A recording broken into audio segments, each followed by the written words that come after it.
Hello, I'm Michelle. Um, okay, so first we're going to talk about the weekly practice.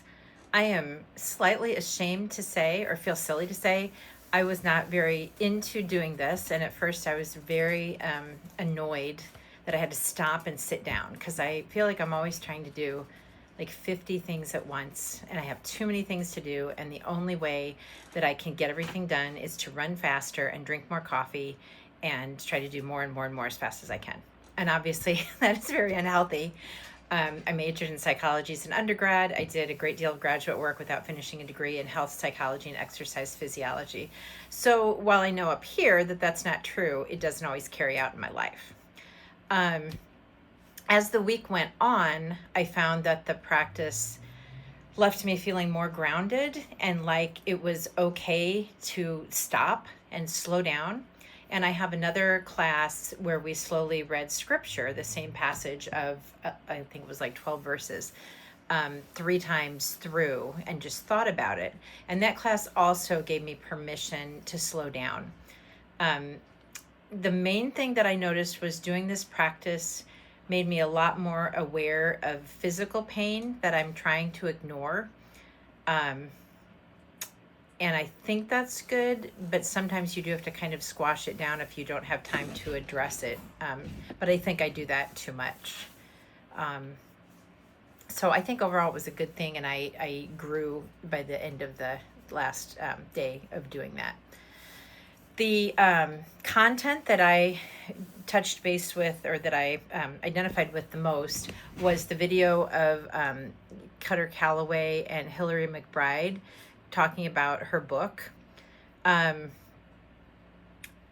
don't know how to fit this into less than 4 minutes, but briefly, I grew up in a very violent, abusive household, and I started having gastrointestinal troubles when I was very young because of all the stress and the violence. And then I was very overweight as a child, and then I became anorexic. Like my eating was my way to control my environment.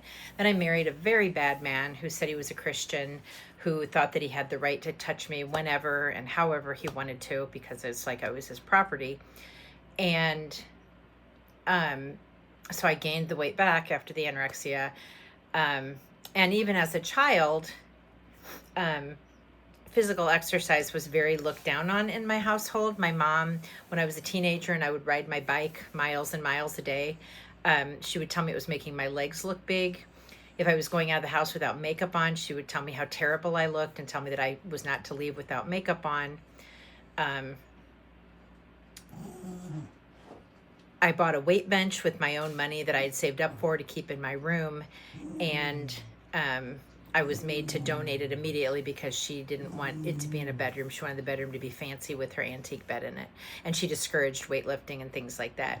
Even just a few years ago when I was staying at her house, I had pulled something in my back and was trying to stretch on the floor.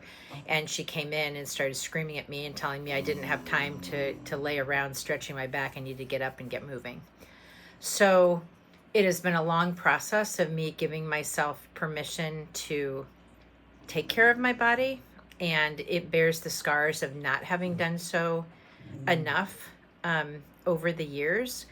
But when I'm trying to get balanced again, I find myself longing to go to the gym and get strong.